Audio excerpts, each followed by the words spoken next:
Hey everybody, and welcome to The Breakthrough Effect. I'm your host, Jared Sebesta. I've had two successful careers. First, I was an award-winning TV meteorologist, and then a financial marketing strategist.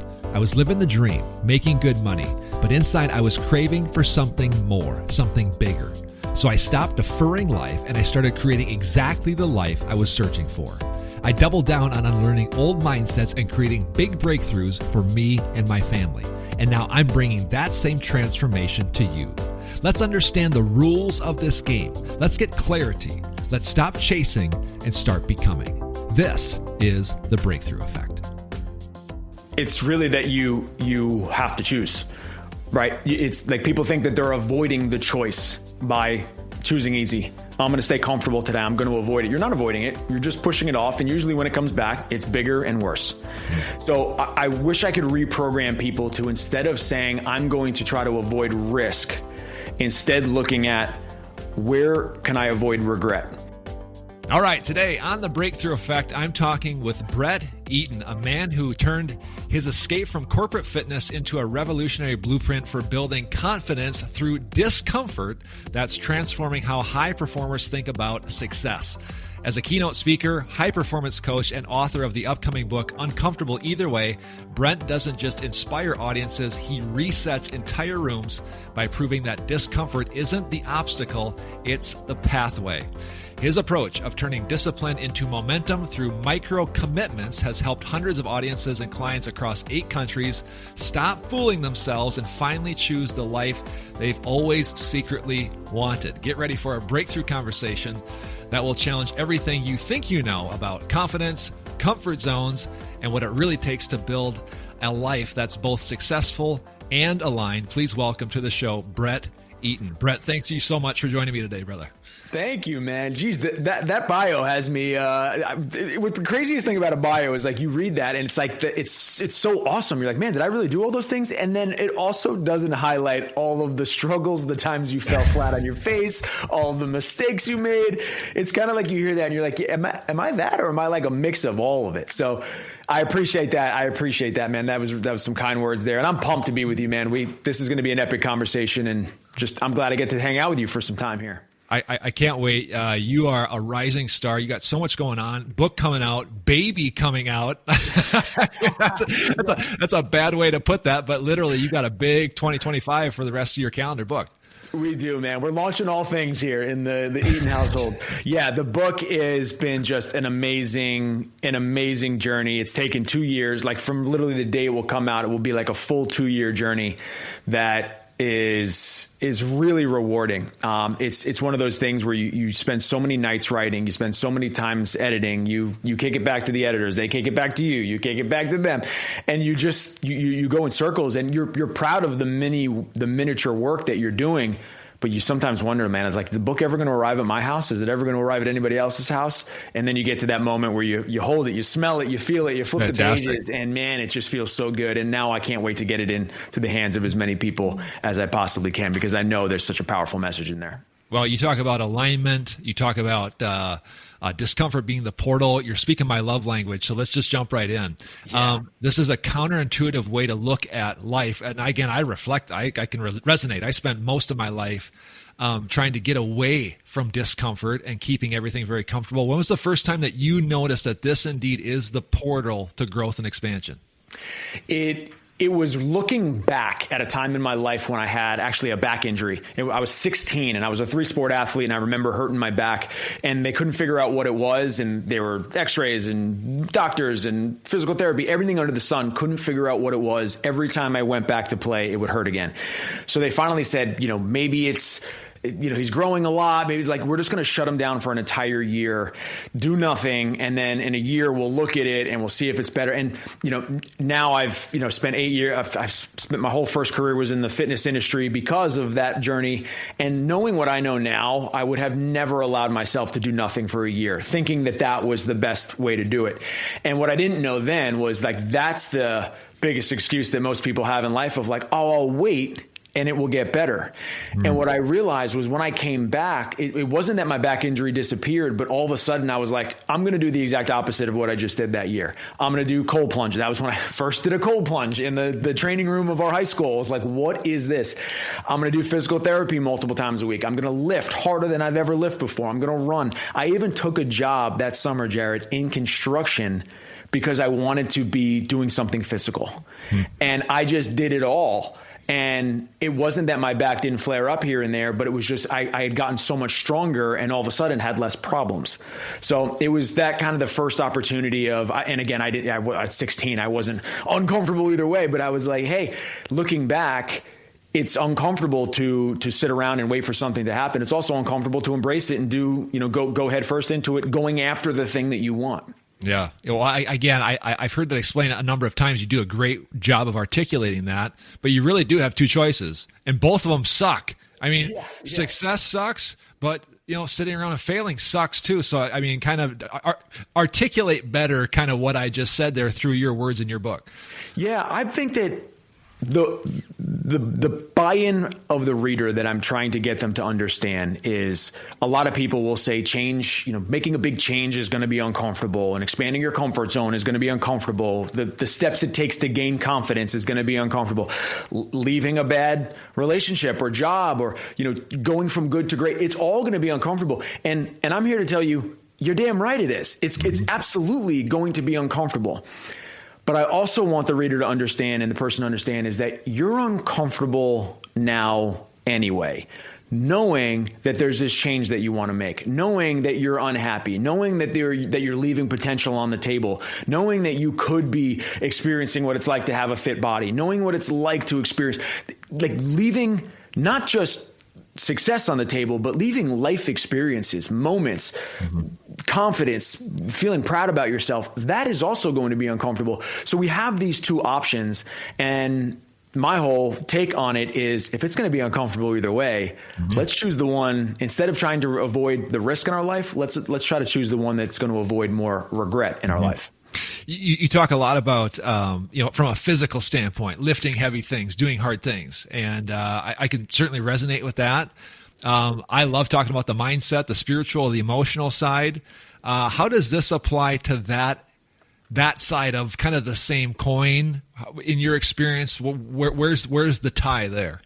Yeah, I think it's if anybody listening or even us here is like there have been moments in my life where I've not felt as great as I should. I look in the mirror, I'm not necessarily proud of that guy. I've tried on clothes and I'm like, oh man, these don't fit.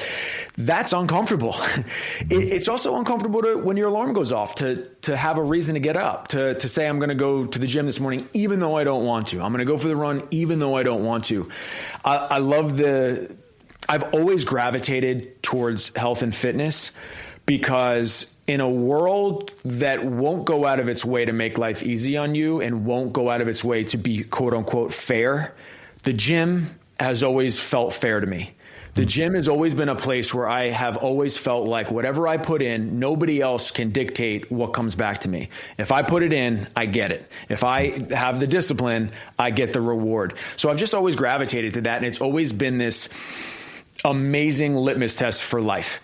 And it just shows me that like you talked about, the mental fortitude, the discipline, the consistency, the making a hard decision every day. It's like, it's, just because somebody, looks as fit as you do, doesn't like, we people might assume, oh, well, Jared must love to go every day. He's like obsessed with it. It's like his thing. Like, I think guys like us, we understand, we love walking out. We love being done with the workout. But I think there's a huge opportunity of getting people to understand, like, hey, that's also uncomfortable. And fitness is just a great physical example of that message. How do you know, this may be kind of a dumb question, but like, how do you know that you are not pushing the envelope? How do you know that you're playing small? How do you know that you're not leaning into discomfort, even though you may inherently know it is the portal, the gateway to the next level? Yeah. So when I was in the fitness industry, I had felt like I had reached Let me explain it this way. When I was a personal trainer, I loved actual training. I loved working with the clients. I loved running group classes. I loved managing the other trainers. Like I loved it. But I also was convincing myself that the work was forcing me to grow. And I was like, oh, well, I'm getting new clients. I must be growing. And at some point I realized I'm not really growing. Like I look back over the last couple of years and I say, hold on a second. I don't really think I've grown that much. I'm in the same position. Yeah, things are changing. Clients are changing. Roles are changing. But I don't really feel like I'm growing anymore. And that was when I started to realize I don't know if my growth is the trajectory that I wanted it to be. I don't know if it's going to be able to go as fast as I want in this role. And I think a lot of entrepreneurs or people who start businesses, they do it because one, they're really passionate about something. But I also believe that they find themselves at some point in a role where their personal growth is outgrowing the role that they're in. Right. And they're saying, I'm studying more. I want to try more things. I have these ideas that I want to implement. And in a corporate location, they're telling me no, no, no. And I'm like, man, these things are great. I think they're great ideas. How can I not be trying these? So it was at that moment that I started to realize, hey, I'm making a lot of excuses. I'm saying that I want this thing, but I'm also finding every reason in the world to not make that change because, Jared, I had a good job. People were like, oh, you're the regional director of Fit. Cool. Great job. I was making okay money. My schedule was okay. It was like nothing was terrible about it.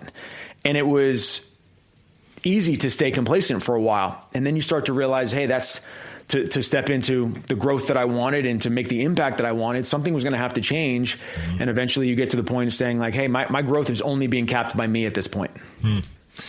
Again, I can relate with that because I spent literally 43 years trying to avoid uncomfortable, uncertainty, all of it. And it got me so far. And then the last 3 years, just me personally, as I've embraced uncomfortable and realized that I was really uncomfortable either way, to use your speak, that this one's way more fun. You know what I mean? Yeah. I want to hear your opinion on this. And I've said this on this show and on social media quite a bit. I'm learning. I haven't mastered it yet, but I'm learning as I look at the things that I'm working on, the projects, my schedule, what I got coming up, events, you name it. This show, recording this podcast. When I look at my schedule, I should be like 50% excited, 50% holy crap, what am I doing? You feel the pressure. I got to rise up to that. You know what I mean? That is a great ratio for me personally. How do you, as a person who's written a book on this, how do you orient your schedule and the things you're working on so you find that like that perfect ratio of like joy, excitement, exhilaration, but like, holy crap, what am I doing? I absolutely love that you went there because I think when it comes to setting goals, and this started way back in the gym for me when I would set a goal with somebody, if I set a goal with them and they were like, yep, that sounds good. Yep, 100% we're in. I'm like, does this goal scare you? They're like, nope. Then we're not thinking big enough. Right. It needs to scare you a little bit because I think the right goal, just like you said, it needs to be, you need to be able to imagine what your life's going to look like when you accomplish this. You need to imagine how great the change in your life is going to be. That's something worth going after. If you can't even find that 50%, then it's probably not worth going after. Why are we even going after it? But the other 50%, why we feel scared or why it brings fear up for a lot of people is because we can also see the sacrifices that we're going to have to make. We can also see the changes that we may have to make, the people that we may have to find or leave behind. We also see like how it's going to affect our lifestyle, maybe our income, maybe our relationship. There's also changes that are going to be made. So I love that you went there because I think so many times people think if the goal doesn't feel 100% exciting for me, then something's wrong. No, I think it's wrong if it feels 100% exciting for you. There needs to be this baked in fear. Yeah. Because to me, that shows that it's worth going after. Yeah. That you know that it's going to force you to have to change. Yeah, I love that. I'm just curious, like when you are trying to maintain this edge of constant kind of discomfort, what are you thinking primarily? Fitness goals, physical health? What other avenues are you going down, you personally? And what does that look like? What's it sound like? What are the mental exercises that you're having in your head to maintain this edge all the time? Yeah, to set things up for the people listening, I don't I want to be really clear that I'm not suggesting that we live a life that is uncomfortable 24/7. That is just like from the minute you wake up, we're throwing cold water on your face, and then we're throwing, your shoes at you. No, it's like, no. We're not trying to torture ourselves. There's a big difference. But to me, life has gotten very comfortable for us.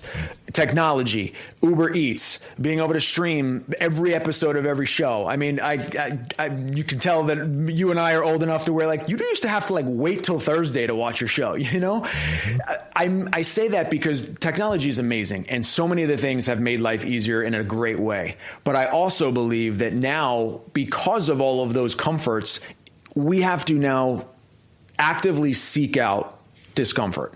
We have to put ourselves specifically in environments that force us to be uncomfortable.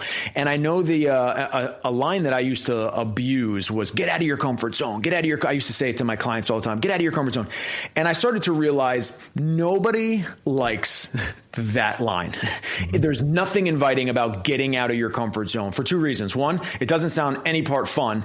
And also it sounds like this thing that we can like jump in and then jump right out of, right? Like dip a toe in and get out. So changing that to expand your comfort zone sounds a lot more inviting. And by expanding your comfort zone, if you and I have never jumped out of a plane before, and all of a sudden we do that, it doesn't mean that is now super fun and there's no fear, but it means we've expanded our comfort zone enough to understand what that experience feels like. And now all of a sudden we can have a little bit more confidence that if we were ever to do that again, we've had one rep in that situation. So again, we're expanding our comfort zone, expanding the experiences of life that no longer cause as much discomfort, which means, yeah, we got to keep seeking out some new things, new ways to push ourselves. There's a reason why, most people leave their jobs within 5 years if they haven't gotten a promotion. It's not because they don't like the team members. It's not because maybe they didn't like the mission. It's because they need a new challenge. They need to get uncomfortable. They need to expand their comfort zone because they need new challenges in their way. I love it. I really do. I hope people are really tuning in because I think of it like a balloon, right? Like blowing up that balloon the first time is so hard, right? But then you blow it up and you let some air out. It's easier to blow up the second time. That's your life. That's like your potential. That is levels of expansion. I just had a conversation with a friend of mine in town. He's a real estate guy. I'm not. But at least not yet. But he literally picks deals and new ventures that he's never tried before. And why? Because he wants to lose money? No, it's because he's like, I just need to try it. I need to get in it. I need to understand it. I need to even fail. And he looks at risk the way that I would look at risk from a very highly risk-averse life up until this point, much different. And those guys and gals that have that mindset, they're constantly growing and expanding. And so it's not to be silly, risky, but to your point, really take those things to expand that vessel, expand that balloon is just so incredibly powerful. I love how you articulated that. You talk about playing by new rules. What do you mean by new rules, and what's that look like to somebody who's very growth-minded? So new rules, I mean making sure that we know what success means to us. And when I say new rules, it's really making your own rules to the game. And I think if we have never established what success looks like to us, we will latch on to a version of it that is given to us, a lot of times by our parents. I tell this story of a girl making the family roast beef, the family pot roast with her mom. She's making great grandma's famous pot roast, and she's all excited. It's the first time mom's letting her cook, and they start to cook. And the first thing mom does is take out the pot roast. She cuts the right end off, the left end off, puts it in the pan. And the little girl, being a little girl, goes, "Mom, why did you cut the ends off?" And she goes, "Well, it's part of the recipe, and just some following step one." And the little girl goes, "But why?" And the mom says, "It's probably for the flavor or for the." She goes, "You know what? I actually don't know. Why don't you call grandma?" So the little girl picks up the phone, dials grandma, and says, "Grandma, we're making great grandma's famous pot roast, and mom just cut the ends off, and she doesn't know why. Can you tell me why?" And grandma gives the same answer as mom. "It's the part of the recipe. It is probably for the flavoring." And then, she goes, "I actually don't know either. Why don't you call great grandma?" So the little girl's lucky her great grandma's still around. So she calls great grandma and she goes, "Great grandma, we're making your famous pot roast. Mom cut the ends off and nobody can tell me why." And great grandma pauses for a second. She goes, She cut the ends off. Why the heck would she cut the ends off? The only reason I did that is because we had a small pan. We lived in a small apartment, and the pot roast didn't even fit in the pan and wouldn't fit in the oven. So that's why I cut it off. I tell that story because that's a great little example of we don't know why we're always doing something, but we're doing it because we learned it somewhere. And I believe that the biggest thing holding most people back is not their ability to learn more.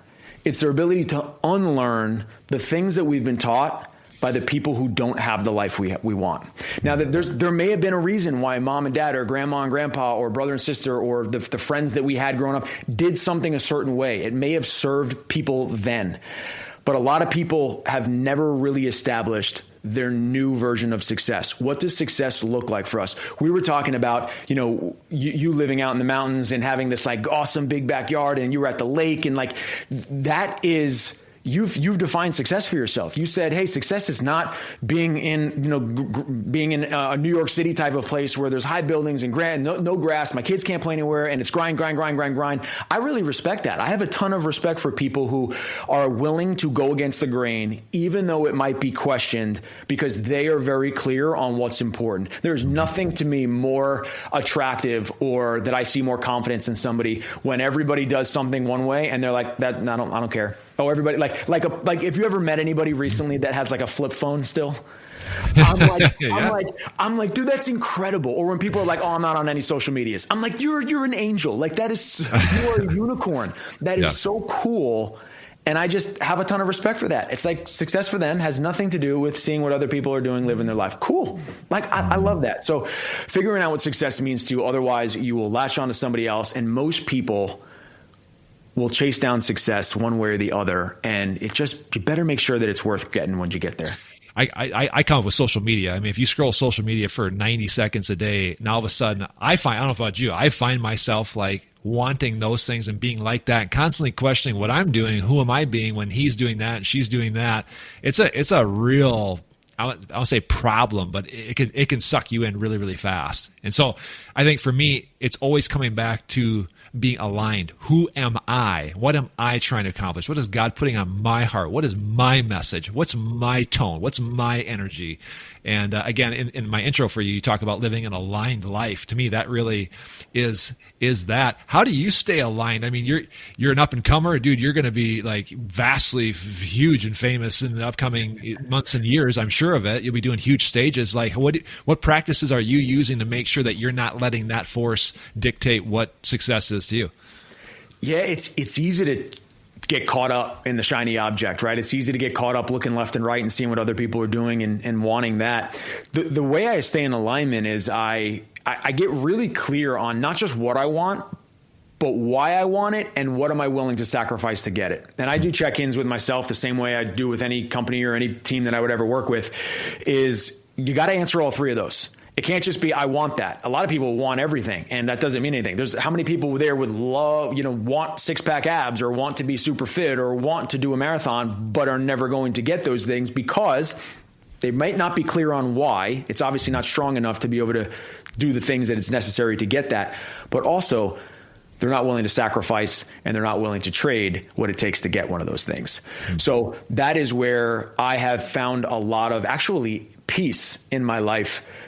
I really want that, but I'm not willing to give up this, and this to go get it. And that's okay. And then at that point, you can kind of dust your hands and say, maybe at some point I will want it bad enough, but right now I don't.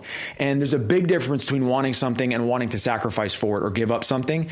And I think that I'm not one of those. And that's why, when I say like a refreshing take on high performance, a lot of people are shocked when I say, the key to happiness or the key to, finding a deeper sense of success is do less. Mm-hmm. Do less, just do it better.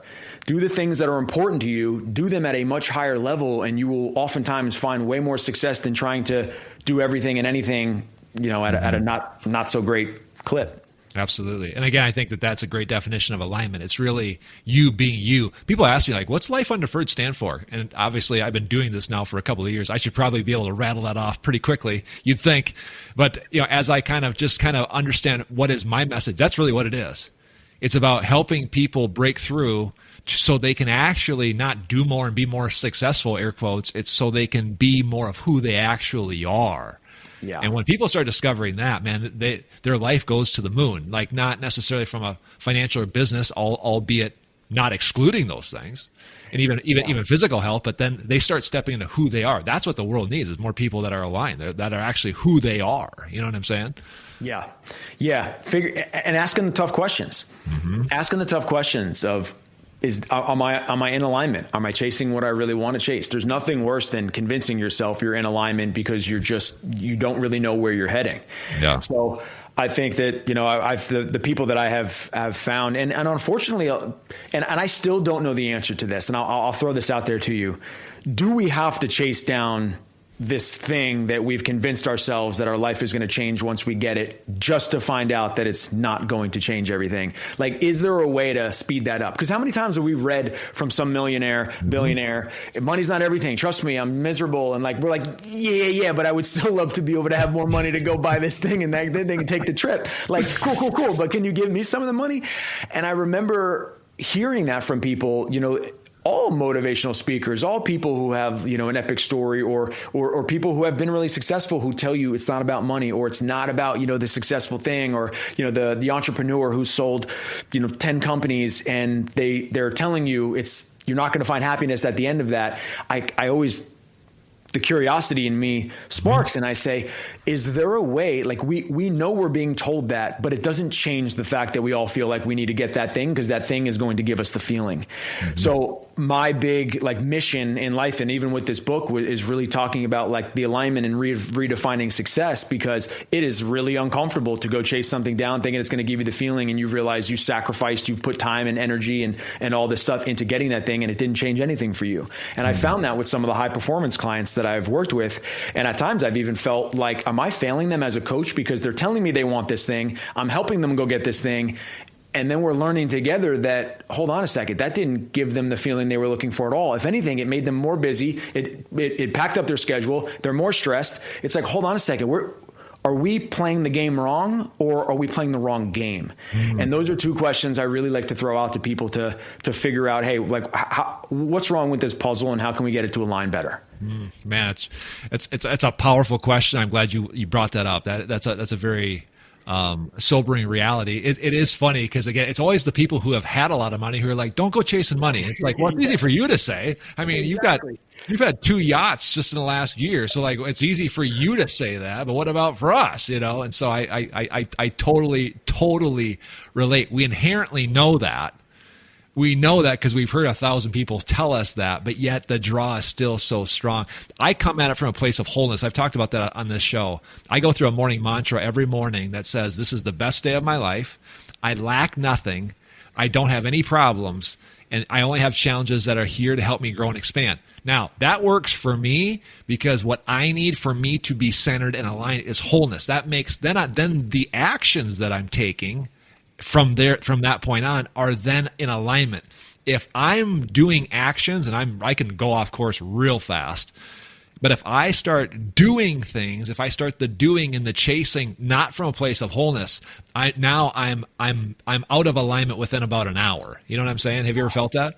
That is so good. I hope everybody heard that. If not, rewind, listen to that. Start saying that in the morning. That is such a great little mantra. I have something similar. I would add it to that. I would not change anything you just said, but on times when it comes to making a decision for myself, and everybody's like, oh, the time's not right, or I love convincing myself that I'm in my prime. And I convince myself that I'm in my prime by in the morning reminding myself this is the youngest I'm ever going to be, and this is the wisest that I've ever been. So if I have the most wisdom that I've ever been, and I also have the most youth that I'm ever going to have again, dude, I'm in my prime. Absolutely. Right? Now is the time to go get whatever you're looking to go after. So that's so good. I love that. I'm still that. It's fantastic, and I love the way that you frame it as well, because that is true, and it always keeps you framed as like it's just the beginning. It's just the beginning. I think I'm like 10 years older than you, so like there's a bit of a half of a generation between you and I. You're a young buck, man. I love it. I'm the youngest I'm ever going to be. That's what but at the same time too, like I'm now staring 50 in the face in a couple of years. But at the same time too, I'm like, no, I'm just getting started. You can literally convince yourself of that. And you know what? You fake it till you become it. Like if you can convince yourself of that, then it is true. It is true by default because you've made it true. And so it's so powerful no matter what your age. I love that, again, coming from a place of wholeness and alignment. It's such a powerful conversation. I love that. Dude, we got to start landing the plane here. This has gone really fast, as I knew it was going to. There's a couple other questions I want to get to, but I really just want to get to this one, and then I want to hear more about where people can find more about you and your book. But if you could install, reach into people's brains and install one program that would reorient how they look at their life and this idea of being uncomfortable, that would send them into the stratosphere, what would that be? It's really that you have to choose, right? It's like people think that they're avoiding the choice by choosing easy. I'm going to stay comfortable today. I'm going to avoid it. You're not avoiding it. You're just pushing it off. And usually when it comes back, it's bigger and worse. So I wish I could reprogram people to, instead of saying, I'm going to try to avoid risk, instead looking at where can I avoid regret? And if they could shift that thinking, you realize that there's a lot of risk in avoiding things as well. We think that we're giving it all up. No, we're not. You're just risking a much bigger thing of sitting at the end of our table. And we talked about the people who have made the money, that's made the business. We've also heard a ton of people get to the end of their life and they say, I really wish I wouldn't have cared what those strangers thought of me. I really wish I didn't live for other people. I really wish I would have just taken the leap and tried that thing. To me, study the people in the retirement homes and find out what their biggest regrets are, and then don't allow that to be something you push off in your 30s, in your 40s, in your 50s. Go do it now. Go do it while you can. And there's a part in the book where I talk about, there's only certain things that you can do in your, like a trip that you take in your 20s and 30s will look drastically different than when you have, you're married with kids. Doesn't mean that it's not going to still be fun. It's just going to be different. So enjoy the things that you have when you have them. And not to get so deep into it, but I lost my dad when I was 16, and he would always talk about he was going to retire at the beach. He was going to retire at the beach. We're both we both love the ocean. We could be in the ocean all day, every day. And he was going to do this thing, and he never got the opportunity to. And that was one of those things that when I turned 30, I just said, I also want to live at the beach. Why am I following this blueprint that I already saw might not happen? So I moved to San Diego, and I just up and left in the middle of COVID. And I said, this is the perfect time. I'm going to San Diego. I saw the beach every single day that I lived there. And now we live in Florida, and we're still by water and in warm weather. And it's just it was just one of those things that delayed gratification wasn't going to steal from me. And I want more people to think that way of, hey, we're not going to avoid it. What is the thing that we can avoid the regret? And maybe delayed gratification doesn't work for everything. Beautifully said. This is a great place to put a little bow and a pin at the end. But I just want to piggyback. Moving to San Diego during COVID, you could argue, is the worst time to move. However, it could have been the best time.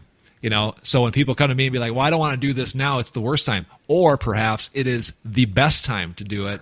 And when you follow that hunch, man, more times than not, it turns out to indeed be the best time. Yeah, most people didn't say launch your book in September, have your baby in December. I don't know if that's the exact ideal timing, but hey, it's the timing we're playing with, and we're going to play this hand. Dude, I think it's fantastic. And for me, watching from the outside, I'm seeing somebody with so much power, energy, and passion. So I'm honored for this conversation. And I love following you and seeing your stuff. Where can people find more about you online and get a copy of your book? I appreciate you, man. First of all, I appreciate you having me. You asked great questions. This conversation could go for 3 hours, and I'm sure we'd still be smiling and having a great time.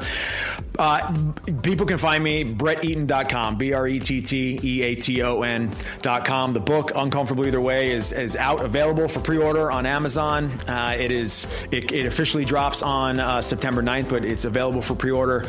I'm on Instagram, BrettEaton_. I'm pretty much everywhere, Brett Eaton. Just look it up, spell it with 2 T's, and you'll find me. World, look out for this boy.